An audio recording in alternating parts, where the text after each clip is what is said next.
Hi, my name is Tyrone Shum from Internet Business Path. Thanks today for visiting and having a look at this video today. What I wanted to do today was to share a little bit more about with you my business plan that I did for the NISE program. And this is a 52-page business plan that I put together. As you can see, it's been binded together and there's actually quite a lot of information that goes into it. And I wanted to give you a brief summary of what I put in it and also give you an idea of what's involved. It took me roughly about 3 to 4 weeks or so to put this together, but afterwards, once it's finished, it's actually worthwhile looking back at it and going, wow, this is actually a business plan that I've put together. If I was given any other task and not having to do this, I don't think I would have been able to put this together myself. So I've had a lot of support and also assistance with it as well. There was actually quite a number of sections that went into it, and there's a total of 9 sections here. So I wanted to just go through and give you an idea of what's involved in what you can potentially put into a business plan. And there's a lot of documentation that goes into it. So let's starting off, section 1. The first one part that I put in there was an executive summary. Section 2 was the vision and purpose. Now those two parts there, just in particular, executive summary is just a whole summary of your business plan in maybe 1 or 2 line sentences to summarize each little section. Then section 2 is to present a vision and also your mission statement of what this business does and how it's going to be able to be successful in your particular target market. Then section 3, which is something that I put in quite a lot of time, was the research and evaluating the business concept. Now this is a very crucial part that I think a lot of people overlook, and the first thing that I found was to find out whether or not my business was actually viable and if it was going to be able to be pursued in this particular market and find the right target market. Let's just take, for example, in my particular business plan, what I did was I was going out into the market to try and find and see if there is a market for small businesses to get their business online.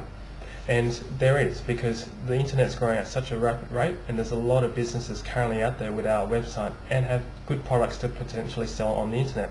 So what my particular business does is target those small businesses who have currently existing business but don't have an internet website and would like to promote it. Or potentially they already have a website and they need to upgrade it and want to be able to make it more streamlined so that they can integrate their current existing systems into it, and I help them with that as well. So that was part of the market in the research. The thing that I found about this is that you want to see if there's going to be a particular trend and also if there are entry and exit conditions into the market. So really having a look to see if there are current competitors and how you compare your business with them. Now the fourth part that I did, which is section 4, was strategic planning. It really goes into a lot of detail about how you're going to be able to plan your whole 12 months out when you first start. And usually when you start out with a business plan, you want to look forward at least minimum of 12 months. In this particular business plan I did was only really for 12 months. And then hopefully after 12 months we can review it and see where we've grown. And it's really just to lay out what systems are involved and what things that you want to plan to do within the next 12 months. Section 5 is management, and that covers things such as legal, tax, trading name, the things that really need to help you get through and establish your business, just to really start it up and to give some substance really. And it's just all the back end stuff that a lot of people have to do. The next part was section 6, which is finances. This is the part that I found was quite interesting for me because I'm more of a maths type of person, so numbers crunching came quite naturally for me. And the thing I found about this is that I got to analyse my personal and business expenses and give myself a good cost analysis comparison to what is potentially possible to do in a business.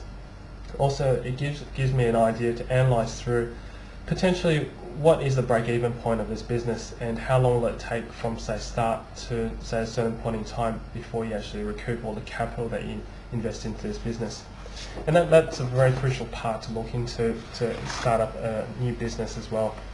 So at the end of the day you want to make sure that your business is financeable and also viable as well too. The seventh part, or section 7, is marketing, and this is also a very, very important part, and a lot of people overlook this because they think, okay, we can set up the business, we can hopefully find and get referrals from friends and family and so forth to start our business. But the key and the crucial part of running any business is how well you can market it and how well you can get your product and your services out there.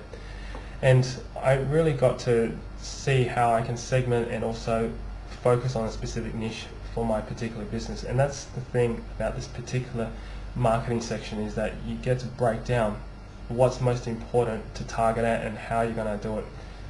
And there are really the 4 things that we went through, which was price, product, place, and also promotion. So those are the 4 things, which I'll probably talk in a little bit more detail later on. The next thing is section 8, which is operations. So it's really just to do with administration, such as day-to-day tasks like bookkeeping, keeping hold of what you're doing within the business, basic tracking, and so forth. Now, the last thing that was written in my business plan is, which is the section 9, is the viability and sustainability. So really it sums up everything that you can do within your business and gives you a clear indication whether or not your business is viable after you've analysed those things.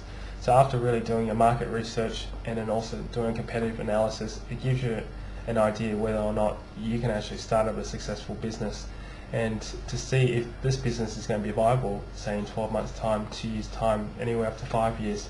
And if after you've done all this business plan you realise that there's not really much of a market there, then it's clear that you've got to change the direction and change what you've got to do within the business and maybe target something else.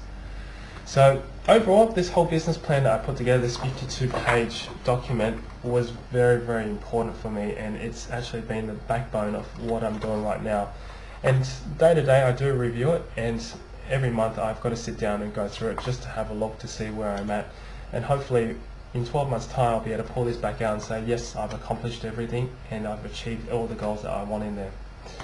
So what I'd like to know is, love to hear your feedback, and if you've put together a business plan. And if you have, just write some comments in my blog, and also send me some emails if you've got some interesting stories about business plans that you put together. So for now, have a great day, and we'll see you on the internet.